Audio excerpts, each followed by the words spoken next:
असह्य खरा तातीरे कोलबर सारा राज्य राजधानी भुवनेश्वर पाल्टिची सबुठु उत्तप्त सहर।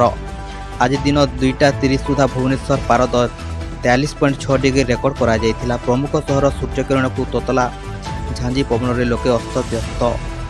आंचलिक पाणीपाग विज्ञान केन्द्र रही आहरी 4 दिन एभली हिटवेव स्थिति लगी रही पारे। विशेषकर 3 दिन प्रबल गरम अनुभूत होगा सह ग्रीष्म प्रवाह जारी रहिबो। किछि जिल्ला रे सिवियर हिटवेव एवं अन्य किछि जिल्ला पई केवल हिटवेव अलर्ट जारी होईछि।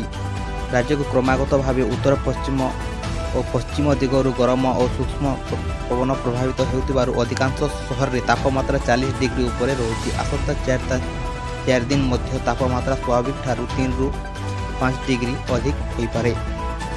आसंता 24 घंटा पर नुआपड़ा मयूरभंज अनुगुल नयागढ़ खोर्धा कटक रे सिवियर हिटवेव ऑरेंज अलर्ट जारी होईछि। सेहीपरि शुक्रवार पर मयूरभंज अनुगुल नयागढ़ खोर्धा कटक जिला पर रही सिवियर हिटवेव अलर्ट जारी।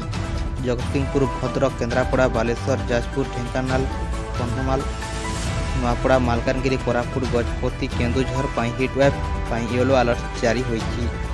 आसंता 21 तारीख जाए जारी रही पारे एपरी परिस्थिति। तेबे 20 तारीख रे पाग बदलिबा सह 21 वर्षार संभावना रही। विशेषकर झड़ तोफान सांग को घड़घड़ी बिजुली संभावना रही। किछि स्थान रे काल बैशाखी वर्षा आश्वस्ति आनी पारे।